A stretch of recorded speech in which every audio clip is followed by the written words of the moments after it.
فاعلم أنه لا إله إلا الله واستغفر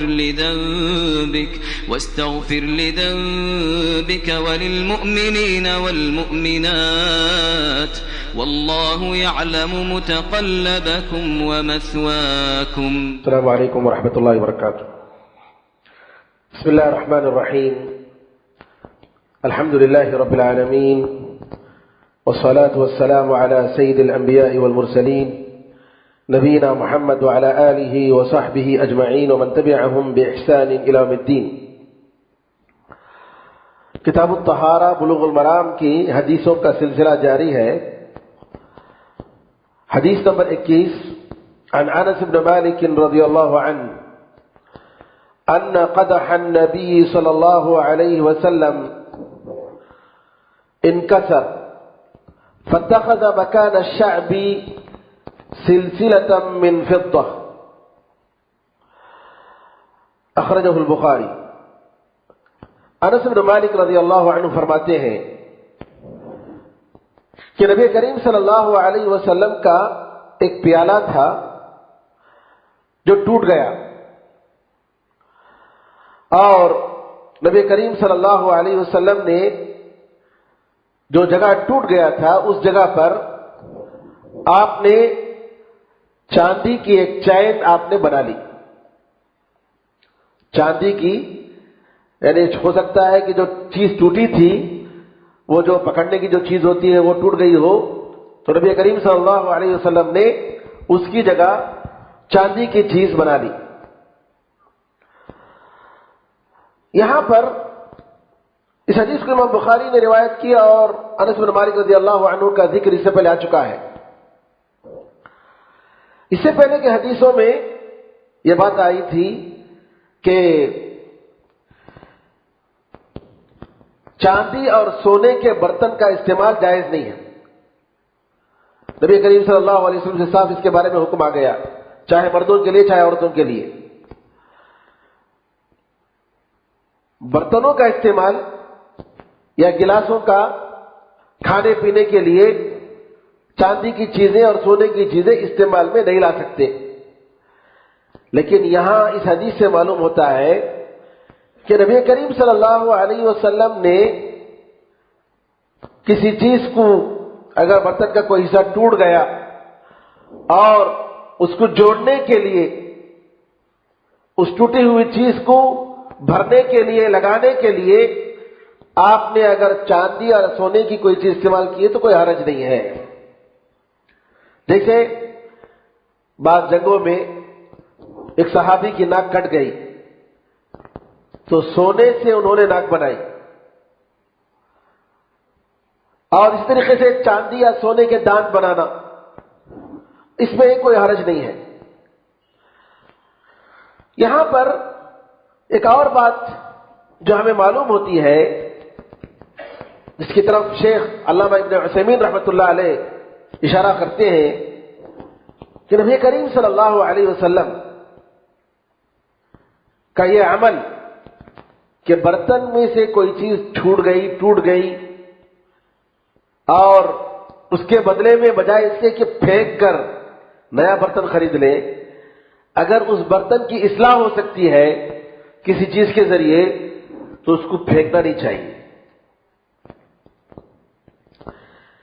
شیخ ابن عثیمین رحمۃ اللہ علیہ فرماتے ہیں کہ ہمارے لیے اللہ تعالیٰ کے رسول صلی اللہ علیہ وسلم نے ایک اقتصادی قاعدہ آپ نے بتایا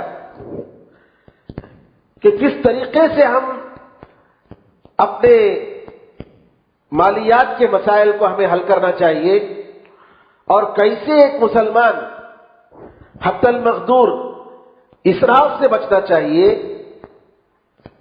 اور جو چیز قابل استعمال ہے اس کو استعمال کرنا چاہیے.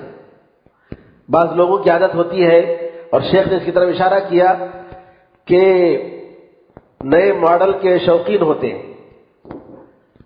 نئے کار، نیا ماڈل آیا تو نیا ماڈل ان کے گھر میں ہونا چاہیے، نئی گاڑی ان کے گھر میں ہونا چاہیے، بجائے اس کے کہ اگر گاڑی میں کوئی خرابی ہے تو اس کو اصلاح کر کے اس کو استعمال کرتا. کیا کرتے ہیں یا نئے ماڈل کی فکر میں رہتے ہیں. یہ بات اسراف ہے اور یہ ایسا نہیں کرنا چاہیے. اللہ تعالیٰ کو یہ بات پسند نہیں ہے. لہذا اس حدیث سے یہ معلوم ہوا کہ انسان کو چاہیے کہ اقتصاد کے ساتھ، میانہ روی کے ساتھ، بغیر اسراف کے اور بغیر بخیلی کے، دونوں کے بیچ، جیسا کہ اللہ تعالیٰ نے قرآن میں فرمایا، اس طریقے سے اپنے پیسے کا استعمال کرے. اور نبی کریم صلی اللہ علیہ وسلم فرماتے ہیں ما عال من اقتصد، جو شخص میانہ روی سے، میانہ روی کا مطلب یعنی بیچ کا راستہ، پیسہ خرچ کرنے میں بیچ کا راستہ اختیار کرنا، اپنے پیسے خرچ کرتا ہے، وہ کبھی محتاج نہیں بنتا ہے، وہ دوسروں کا کبھی ضرورت مند نہیں بنتا ہے. اس حدیث کے بعد ایک نیا موضوع ہمارے سامنے ہے، نجاست دور کرنا، گندی چیزوں کو پاک کرنا. یعنی نماز کے لیے کپڑے کا پاک ہونا ضروری ہے، انسان کے بدن کا پاک ہونا ضروری ہے، اور جس جگہ میں نماز پڑھ رہے ہیں اس جگہ کا بھی پاک ہونا ضروری ہے. یہ ساری چیزیں شرط ہیں نماز کے لیے. تو اس کے بارے میں، اور یہاں پر گندگی سے مراد پیشاب، پیخانہ یا اس قسم کی چیزیں جس کی وجہ سے انسان کی جگہ یا اس کا جسم یا اس کا کپڑا پاک ہو جاتا ہے، تو یہاں اس کی پاکی صفائی مراد ہے. اب اس میں کچھ حدیثیں انہوں نے ذکر کی ہیں. ان میں سے پہلی حدیث، حدیث نمبر 22، انس رضی اللہ تعالیٰ فرماتے ہیں سئل رسول اللہ صلی اللہ علیہ وسلم عن الخمر تتخذ خلا قال لا، اخرجہ مسلم والترمذی وقال حسن صحیح. انس بن مالک رضی اللہ تعالیٰ عنہ کا کہنا ہے کہ نبی کریم صلی اللہ علیہ وسلم سے یہ سوال ہوا، شراب اس کو سرکہ بنایا جاتا ہے، سرکہ سے مراد ونیگر، شراب کو سرکہ بنایا جاتا ہے، ونیگر بنایا جاتا ہے، اس کا کیا حکم ہے؟ نبی کریم صلی اللہ علیہ وسلم نے کہا کہ نہیں، جائز نہیں، شراب کو سرکہ بنا کر اس کا استعمال کرنا یہ جائز نہیں ہے. شراب جیسا کہ حدیث میں آتا ہے الخمر ما خامر العقل، ہر وہ چیز ہے جو انسان کے عقل کو خراب کرے، انسان کے عقل کو متاثر کرے، چاہے وہ کھانے کی چیز ہو یا پینے کی چیز ہو، ڈرگس ہے، افیون ہے، انجیکشن ہے، جی نشے کے، یہ ساری چیزیں اس میں داخل ہیں. پرانے زمانے میں عام طور پر انگور سے شراب بناتے تھے، چاول سے شراب بناتے تھے، ہاں کھجور سے بناتے تھے، تو مختلف چیزوں سے بناتے تھے، لیکن شراب کا انگور سے بنانا یہ بہت عام تھا. تو نبی کریم صلی اللہ علیہ وسلم کا یہ فرمان کہ شراب کو سرکے میں بنانا یہ جو ہے جائز نہیں ہے، کیونکہ شراب حرام ہے، اور اگر اس کو سرکے میں تحویل کرتے ہیں، بدلتے ہیں، تو بھی اس کا استعمال صحیح نہیں ہے. بعض علماء کا یہ خیال ہے کہ شراب اگر خود بخود سرکہ بن جاتا ہے، آدمی کے بنائے بغیر، یعنی ہم کچھ کیمیکل ڈال کر، کچھ چیزیں ڈال کر اس کو سرکہ بنانے کے بجائے خود بخود اگر بن جاتا ہے، تو بعض علماء کا خیال ہے کہ جائز ہے، اس کا استعمال جائز ہے. لیکن اگر کوئی شخص اس کو سرکہ بناتا ہے کچھ ڈال کر، تو نبی کریم صلی اللہ علیہ وسلم کی صحیح حدیثوں میں اس کا ثبوت ہے کہ یہ جائز نہیں ہے. ایک دوسری حدیث اسی تعلق سے ابو داؤد و ترمذی میں یہ ہے کہ جب شراب کو حرام قرار دیا گیا تو ابو طلحہ رضی اللہ تعالیٰ عنہ نے نبی کریم صلی اللہ علیہ وسلم سے پوچھا کہ بعض یتیم ہیں، ان یتیموں کا ان کا جو مال ہے ان کے مال میں شراب ہے، کیا ہم اس کو سرکہ بنا سکتے ہیں؟ نبی کریم صلی اللہ علیہ وسلم نے اس کو اڈھیلنے کا حکم دیا، کہا کہ یہ اس کا استعمال جائز نہیں ہے۔ علامہ ابن ملقن اور علامہ البانی رحمۃ اللہ علیہ نے اس کو صحیح قرار دیا ہے، اس حدیث کو۔ اور شراب کے بارے میں کہ کیا شراب یہ نجس ہے کیا نجس نہیں ہے، یہاں ایک بات بتا دوں کہ علماء نے یہ بتایا کہ ویسٹرن کنٹریز سے، مغربی ممالک سے جو ونیگر آتے ہیں، یہ عام طور پر ونیگر شراب سے اس کو چینج کرتے ہیں، بدلتے ہیں اور ونیگر بناتے ہیں۔ یعنی شراب کے بغیر بھی ونیگر بن سکتا ہے، لیکن شراب سے جو ونیگر بناتے ہیں کہتے ہیں اس کا ٹیسٹ اور اچھا آتا ہے۔ اس وجہ سے کیا کرتے ہیں، عام طور پر ویسٹرن کنٹریز میں، مغربی ممالک، امریکہ، یورپ وغیرہ میں ونیگر جو بھی بناتے ہیں وہ شراب کو بدلتے ہیں خود سے۔ بعض لوگوں نے کہا کہ اگر مسلمان بدلتا ہے تو جائز نہیں، اگر غیر مسلم بدلتا ہے تو جائز ہے، لیکن اس کی کوئی تفریق کے لیے کوئی سبب نہیں ہے۔ کیونکہ نبی کریم صلی اللہ علیہ وسلم سے پوچھا گیا کہ شراب کو کیا ونیگر بنا سکتے ہیں؟ نبی کریم صلی اللہ علیہ وسلم نے کہا کہ نہیں۔ تو لہذا شراب کو سرکے میں بدلنا اور بدل کر اس کا استعمال کرنا یہ بہرحال جائز نہیں ہے، کیونکہ نبی کریم صلی اللہ علیہ وسلم سے اس کا ثبوت ہے۔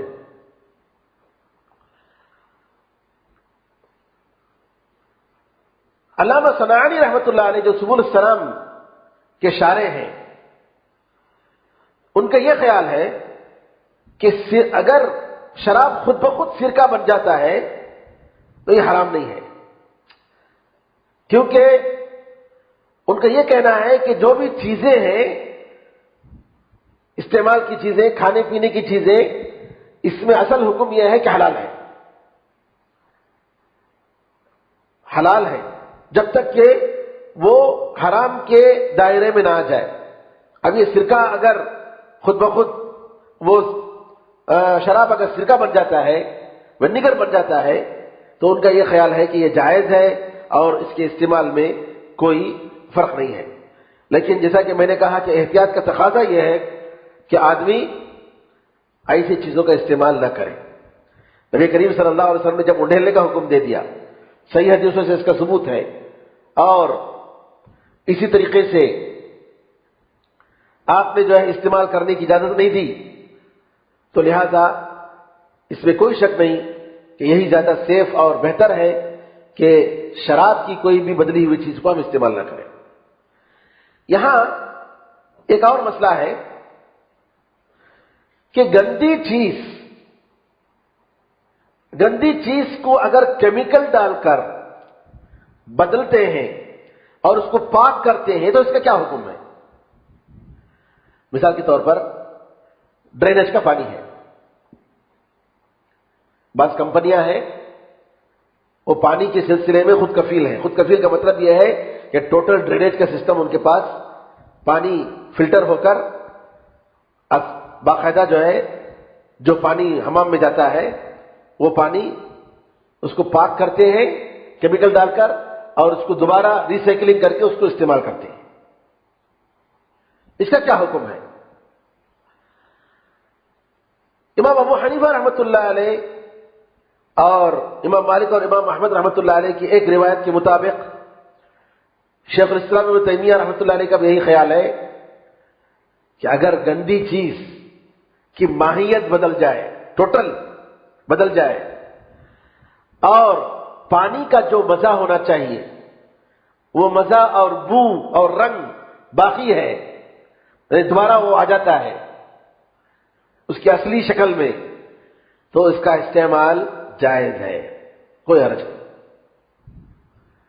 اس کو غسل کر سکتے ہیں، استعمال میں لا سکتے ہیں، اس سے وضو کر سکتے ہیں۔ اب اگر پانی پاک ہے تو پاک بھی کرتا ہے۔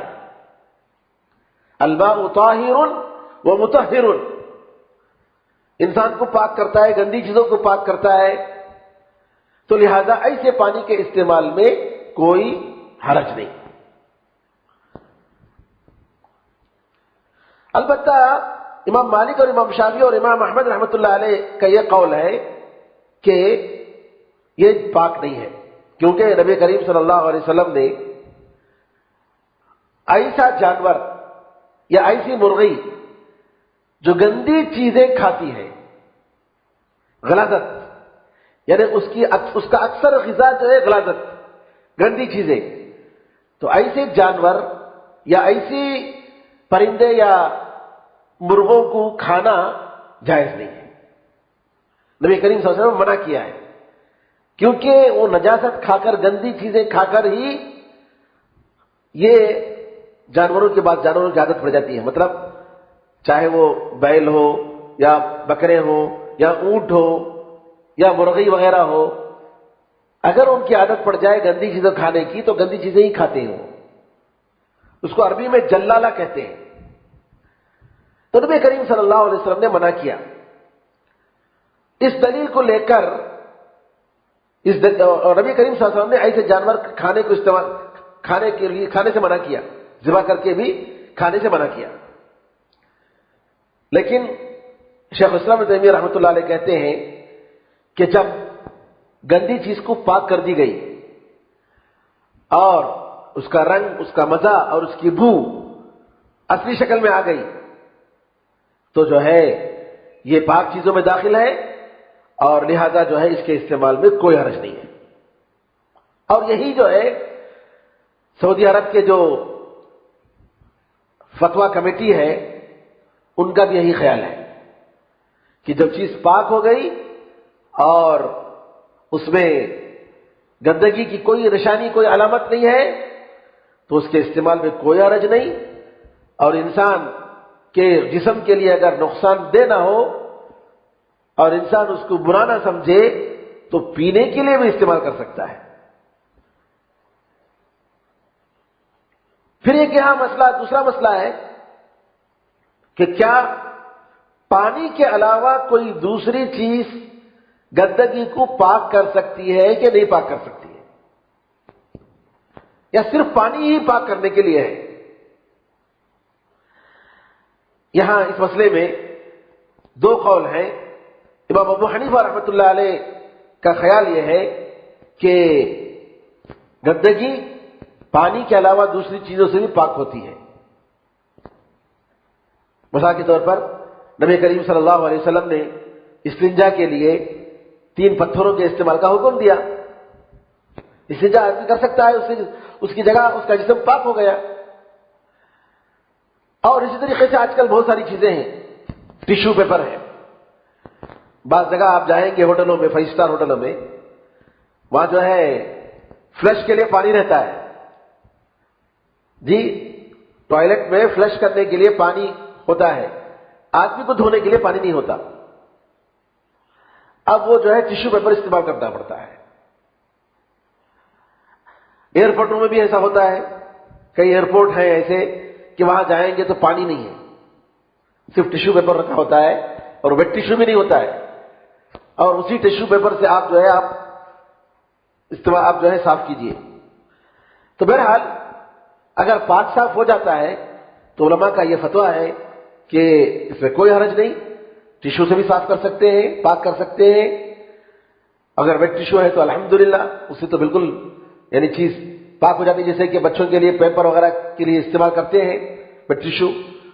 تو امام ابو حنیفہ رحمۃ اللہ علیہ کا خیال یہ ہے کہ پانی کے علاوہ کوئی بھی چیز، پاک کرنے والی چیز، چاہے وہ بہنے والی چیز ہو یا جامد نہ بہنے والی چیز، کیسی بھی چیز ہو، اس سے پاک ہو جاتا ہے۔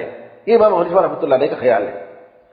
لیکن دوسرے علماء کا یہ خیال ہے کہ نہیں، پانی ہی سے پاک ہوتا ہے۔ اور اس میں بھی صحیح رائے جو ہے امام ابو حنیفہ رحمۃ اللہ علیہ کی ہے کہ پانی کے علاوہ دوسری چیزیں بھی پاک کر سکتی ہیں، اگر اس سے گندگی پاک ہو جائے تو پاک ہو سکتی ہے۔ مثال کے طور پر اس سلسلے میں بہت ساری حدیثیں آئی ہیں۔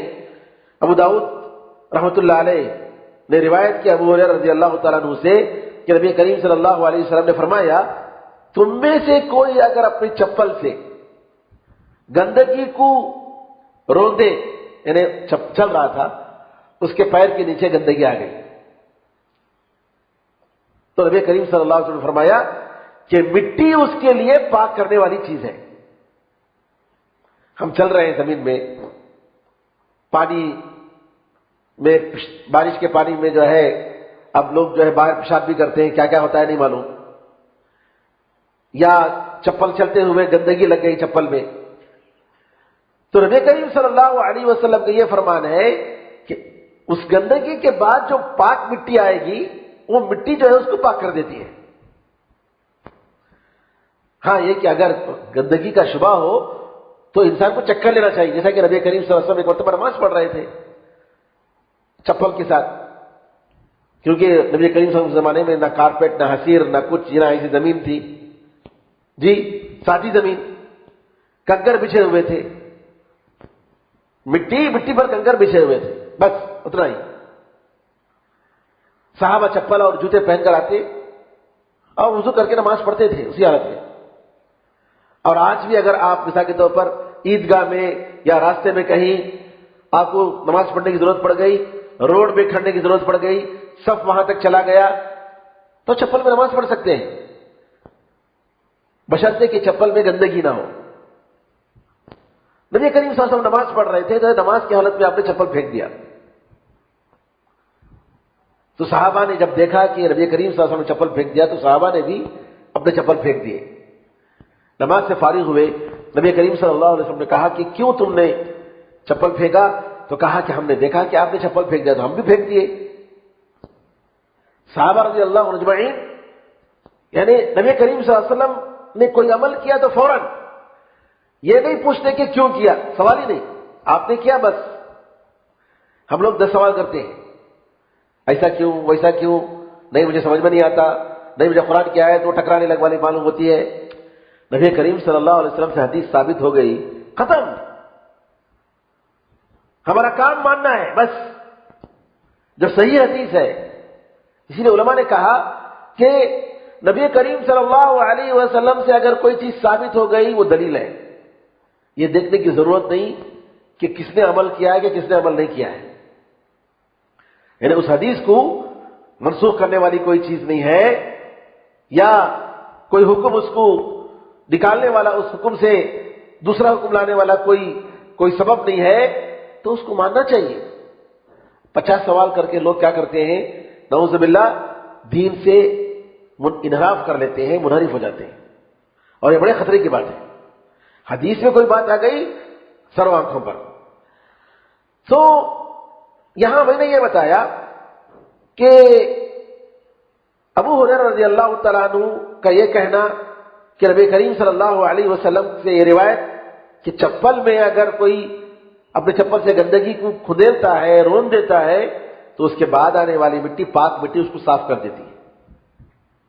ایک اور حدیث ہے ام سلمہ رضی اللہ تعالیٰ عنہ کی، نبی کریم صلی اللہ علیہ وسلم سے انہوں نے فرمایا کہ میرا جو برقع ہوتا ہے وہ جو ہے اس کے کنارے بالکل لمبے ہیں، اور انہوں نے خود جو ہے نبی کریم صلی اللہ علیہ وسلم سے دوسرے حدیث میں پوچھا تھا کہ عورتیں جو ہے اپنے کپڑے کتنا لمبا رکھیں گی نیچے؟ نبی کریم صلی اللہ علیہ وسلم نے کہا ایک بالش، یعنی جو کا بدن ہے اس سے ایک بالش کپڑا جو ہے کیا کریں گے، وہ لمبا رکھیں گے۔ ام سلمہ کہتی ہے کہ نہیں پھر نظر آئے گا پیر، کہا کہ نہیں اس سے بڑھ کر نہیں، یہ ایک بالش کپڑا اگر عورت اپنے پیر کے نیچے اگر لٹکائے، کیا مطلب ہے اس کا؟ یعنی سبحان اللہ، یعنی اگر چلے گی تو چلنے کی حرکت کی وجہ سے اس کا پیر کسی بھی طریقے سے نظر نہیں آئے گا۔ حجاب کا کتنا بڑا عالم تھا، دیکھیے حجاب کا کتنا خیال تھا۔ تو ام سلمہ رضی اللہ عنہ کہتی ہیں کہ میں اپنے کپڑے کے جو کنارے ہیں نچلا والا حصہ جو ہے اس کو میں کیا کرتی ہوں لمبا بناتی ہوں اور کبھی کبھی گندی جگہ پر میں چلتی ہوں. تو نبی کریم صلی اللہ علیہ وسلم نے فرمایا بعد میں آنے والی جگہ اس کو پاک کر دیتی ہے. جیسے چپل کے بارے میں بتایا بالکل اسی طریقے سے نہیں کہ آپ چل کر جائیں گے اگر برقعے میں اگر کوئی گندی چیز لگ بھی گئی تو چلتے چلتے پاک جگہ آئے گی نا, اور جب پاک جگہ آئے گی تو وہ جگہ جو ہے اس کو پاک کر دیتی ہے, الا یہ کہ آپ کو شبہ ہو کہ کپڑے میں گندگی لگ گئی ہے تو ایسی صورت میں پاک صاف کرنا ہی ہے, اس کو پاک کریں گے. اس حدیث کو امام نووی رحمۃ اللہ علیہ نے ضعیف قرار دیا لیکن ابن العربی اور شیخ البانی رحمۃ اللہ علیہ نے صحیح قرار دیا. شیخ علامہ عبد الرحمن سعدی رحمۃ اللہ علیہ فرماتے ہیں کہ صحیح بات یہ ہے کہ اگر گندگی کسی بھی چیز سے پاک ہو جائے تو وہ چیز پاک ہو جاتی ہے. یعنی کبھی ایسا ہوتا ہے کہ سورج کی گرمی سے دھوپ سے گندگی دور ہو جاتی ہے, گندگی پاک ہو جاتی ہے. تو اس طریقے سے بہت ساری چیزیں ہیں, صرف پانی ہی نہیں بلکہ جو ہے پانی کے علاوہ دوسری چیزیں بھی اگر اس سے گندی چیزیں پاک ہو جائیں تو الحمدللہ اس میں نماز پڑھ سکتے ہیں, کوئی حرج نہیں ہے. اب حدیث نمبر 23, انس بن مالک رضی اللہ عنہ فرماتے ہیں کہ لما كان يوم خيبر امر رسول الله صلى الله عليه وسلم ابا طلحه فنادى ان الله ورسوله ينهيانكم عن لحوم الحمر الاهليه فانها رجس متفق علیہ. انس بن مالک رضی اللہ عنہ کہتے ہیں جب خیبر میں مسلمانوں کو فتح ہوئی تو مسلمانوں نے وہاں دیکھا گدھے ہیں, تو گدھوں کو پکڑ کر انہوں نے ذبح کیا اور اس کو پکانا شروع کر دیا. نبی کریم صلی اللہ علیہ وسلم کو معلوم ہوا تو نبی کریم صلی اللہ علیہ وسلم نے ابو طلحہ رضی اللہ تعالیٰ عنہ جن کی آواز بڑی بلند تھی ان کو بلایا اور کہا کہ جاؤ اعلان کرو کہ اللہ اور اس کے رسول صلی اللہ علیہ وسلم دونوں تم لوگوں کو روکتے ہیں کہ تم گدھے کا گوشت استعمال کرو کیونکہ یہ گندا ہے, گدھے کا گوشت گندا ہے. اس حدیث کو امام بخاری اور امام مسلم نے روایت کی. خیبر حدیبیہ کے بعد صلح حدیبیہ کے بعد نبی کریم صلی اللہ علیہ وسلم 7 ہجری میں آپ نے خیبر کو فتح کیا کیونکہ کفار مکہ بڑے دشمن تھے مسلمانوں کے, تو وہاں اگریمنٹ ہو گیا 10 سال کے لیے. تو یہاں ان کا جب خطرہ نبی کریم صلی اللہ علیہ وسلم نے دیکھا کہ یہاں خطرہ جو ہے اب ان کی طرف سے نہیں ہے, 10 سال کے لیے صلح کی بات ہو گئی, تو جو قریب تھے مدینے سے قریب خیبر کے یہودی جو وہاں بیٹھ کر پلاننگ کرتے تھے, 5 ہجری میں خندق کا جو واقعہ ہوا, جنگ خندق کا, اس کی پلاننگ کرنے والے یہودی. اور آج بھی یہودی لوگ ہیں وہ ہر جگہ جو ہے ان کی پلاننگ ہی لوگوں کو برباد کرنا,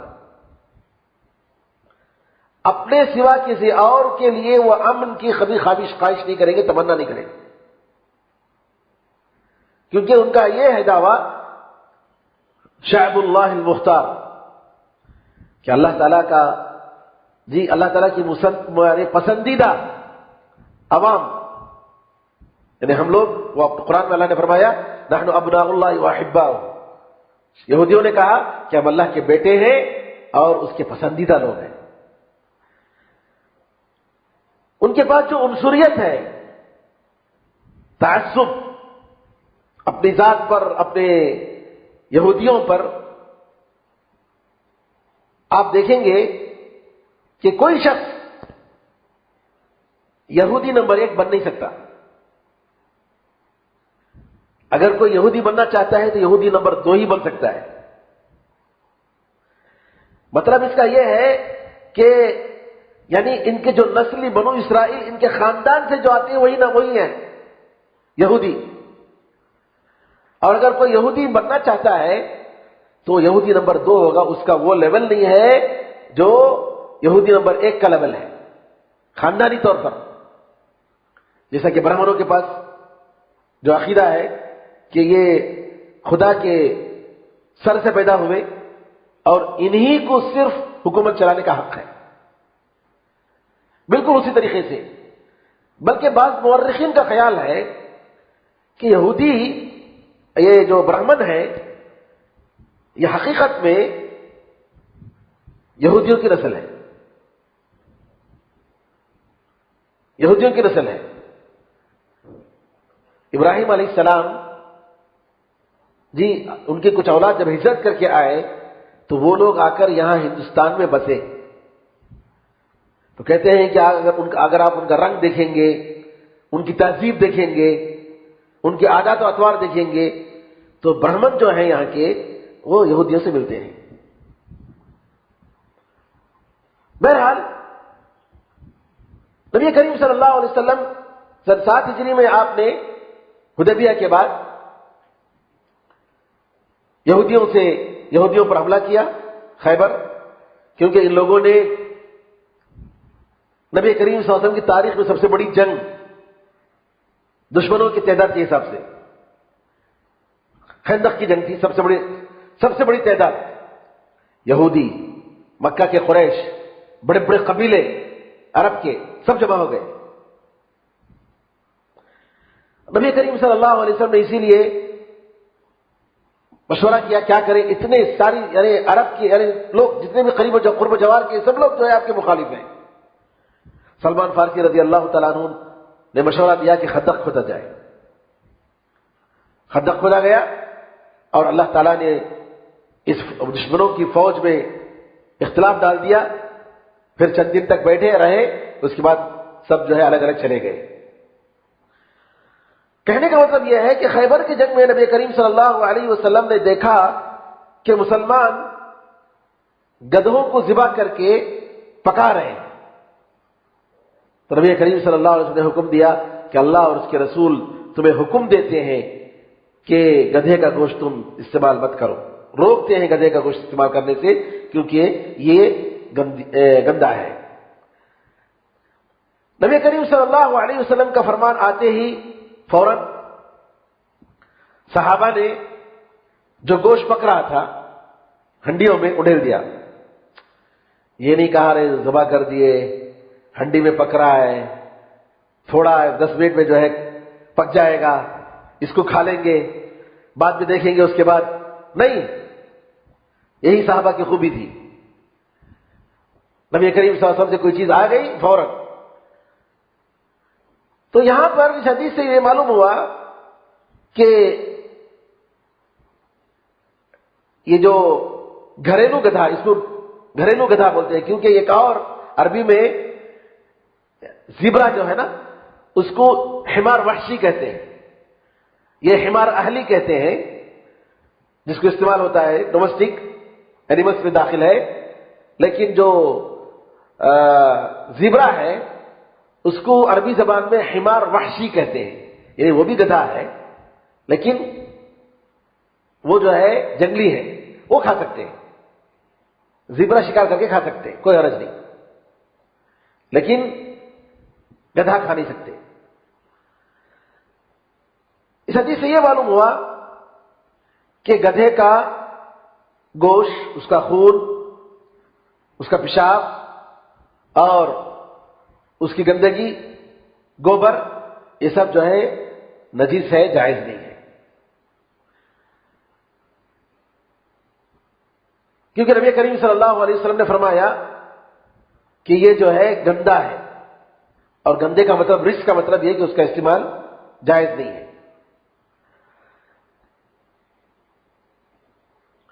اب رہا یہ مسئلہ کہ جو ہے گدھے کا جو بال ہے یا اس کا منہ سے جو لعاب نکلتا ہے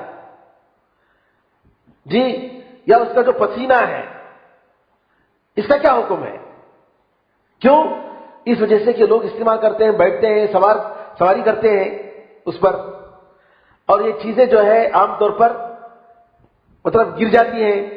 اس کا استعمال جب گدھے کا جب استعمال ہوگا ظاہر سی بات ہے اس کا پسینہ نکلے گا، ہے کیا نہیں، اس کا لعاب اس کا گرے گا.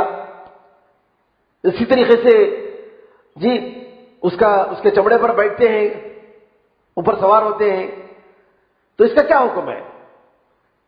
تو امام احمد رحمۃ اللہ علیہ کے پاس یہ ہے کہ نہیں، یہ ناپاک ہے، جائز نہیں ہے. اس کا لعاب بھی ناپاک ہے اور اس کا پسینہ بھی ناپاک ہے اور اس کا چمڑا وغیرہ جو بھی ہے یہ اوپر کا حصہ ناپاک. کا مطلب ہے کہ ہم لوگ اس پر مطلب بیٹھنا نہیں چاہیے نا، جب گندی چیز ہے، جیسے کتے پر نہیں بیٹھتے ہیں. لیکن امام مالک اور امام شافعی رحمۃ اللہ علیہ کے پاس یہ فتویٰ ہے کہ نہیں، یہ ساری چیزیں پاک ہیں، صرف اس کا گوشت اور اس کا دودھ یا اسی طریقے سے یہ دوسری چیزیں جو ہے یہ حرام ہے. بقیہ چیزیں جو ہے اس میں استعمال کرنے میں کوئی حرج نہیں، کیونکہ یہ بلی کے مانند ہے. جیسے بلی کا گوشت بھی حرام ہے، لیکن بلی گھر میں جو ہے زیادہ آتی جاتی رہتی ہے. نبی کریم صلی اللہ علیہ وسلم نے جیسا کہ اس سے پہلے حدیث آئی کہ پانی اگر بلی نے پی لیا ہے تو استعمال کرنے کے لیے نے حکم دیا، کوئی حرج نہیں ہے. تو بہرحال اس سے معلوم ہوا کہ استعمال کرنے میں گدھے کا استعمال، اس پر سوار ہونا، اور اگر کہیں اس کا پسینہ گر گیا یا اس کا لعاب گر گیا تو اس میں کوئی حرج نہیں ہے، کیونکہ یہ ایسی چیز ہے کہ اس سے بچنا مشکل ہے. اور قاعدہ ہے علماء کے پاس المشقۃ تجلب التیسیر، کہ کسی چیز سے بچنا مشکل ہو اور اس کا استعمال عام ہو جائے تو ایسے موقع پر جی اس مشقت اور تکلیف کو دور کرنے کے لیے آسانی آتی ہے. تو لہذا علماء نے کہا کہ یہ ساری چیزیں جو ہے اس میں کوئی حرج نہیں ہے. علامہ ابن القیم رحمۃ اللہ علیہ کا بھی یہی خیال ہے کہ اس کا لعاب یا اس کا پسینہ یا اس کا بال وغیرہ اس پر بیٹھنے سے کوئی چیز گندی نہیں ہو جاتی، ناپاک نہیں ہو جاتی، کوئی حرج نہیں ہے.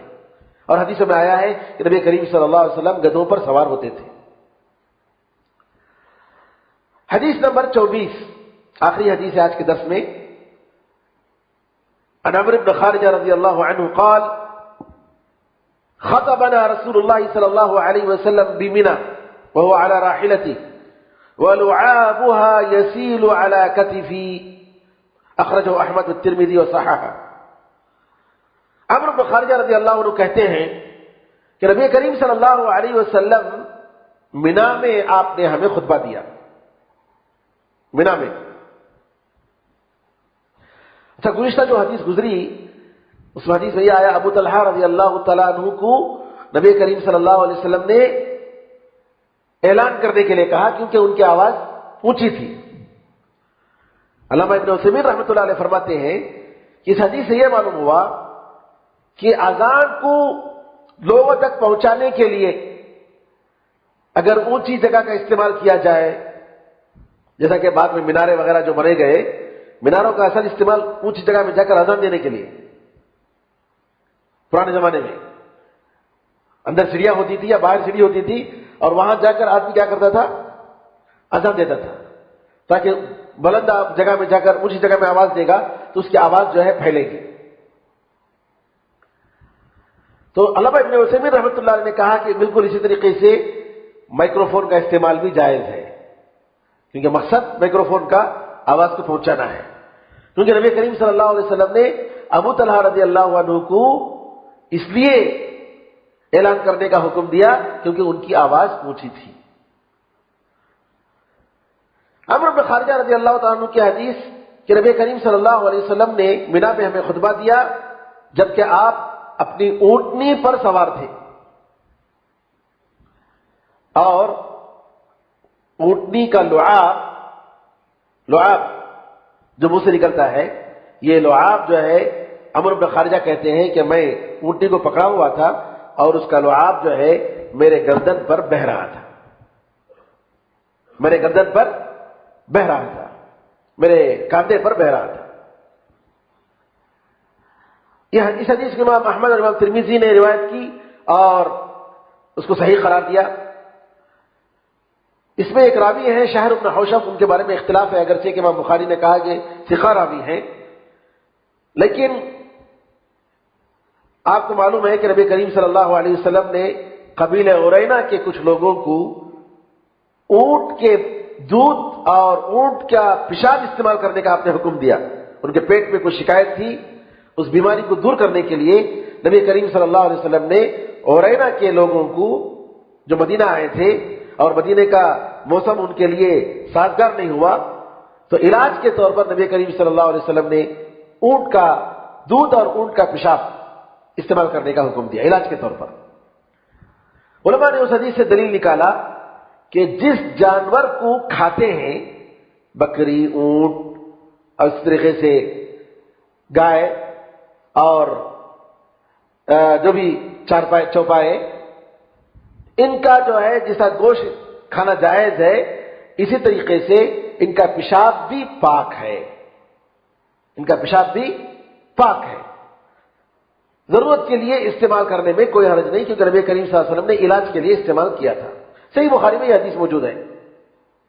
علماء نے کہا کہ مگر مان لیتے ہیں یہ حدیث ضعیف ہے، تب بھی نبی کریم صلی اللہ علیہ وسلم کا عرینا کے لوگوں کو اونٹ کا پیشاب استعمال کرنے کی اجازت دینا یہ اس بات کی دلیل ہے جب پیشاب جائز ہے تو لعاب بھی جائز ہے. جب پیشاب جائز ہے تو لعاب بھی کیا ہے؟ یہ پاک ہے، یہ گندا نہیں ہے. اس کی وجہ سے جو ہے ضروری نہیں کہ آپ دھو کر ہی جو ہے آپ اس جگہ کو استعمال کریں، اس کے بغیر بھی استعمال کر سکتے ہیں، کوئی حرج نہیں ہے. بہرحال اس حدیث سے یہ معلوم ہوا کہ اونٹ کا لعاب یہ پاک ہے اور یہ ناپاک نہیں ہے، اور اس میں سارے علماء کا اتفاق ہے. عمرو بن خارجہ رضی اللہ تعالیٰ عنہ جو صحابی ہیں، ان کے بارے میں کوئی زیادہ تفصیل نہیں ہے، بس اتنا یہ آیا ہے کہ یہ شام میں رہتے تھے اور ان کے حدیث بصرہ والوں نے روایت کی، اور نبی کریم صلی اللہ علیہ وسلم کی طرف جو قریش کے سفیر آئے ان میں سے یہ بھی ایک سفیر تھے. قریش کی طرف سے کبھی کوئی سفیر آتے تھے تو ابو سفیان کی جو ہے یہ سفیر رہے ہیں اسلام لانے سے پہلے. اور اسی طریقے سے اونٹ کے علاوہ دوسرے جانوروں کا جن کا جو جانور کھا سکتے ہیں ان کا بھی لعاب یہ ناپاک نہیں ہے، کوئی حرج نہیں ہے. اور اسی طریقے سے یہ بھی دلیل نکالا کہ اونٹ پر بیٹھ کر، سواری پر بیٹھ کر خطبہ دے سکتے ہیں، کوئی حرج نہیں ہے. نصیحت کر سکتے ہیں، کوئی حرج نہیں ہے.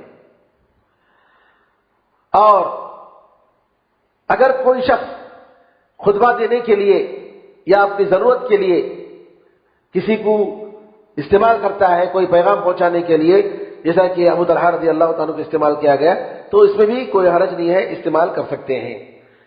یہاں تک جو ہے آج کا درس ہے. انشاءاللہ اگلے درس میں مزید باتیں آئیں گی نجاست کے پاکی صفائی کے تعلق سے. اللہ تعالیٰ سے دعا ہے کہ اللہ تعالیٰ ہم سب کو دین حق کو جاننے، اس پر عمل کرنے، اور اللہ تعالیٰ اس پر ہمیں ثابت قدم رہنے کی توفیق عطا فرمائے. آمین یا رب الراحمین والحمد للہ رب العالمین وصلی اللہ وسلم علی نبینا محمد وعلی آلہ وصحبہ اجمعین والحمد للہ رب العالمین.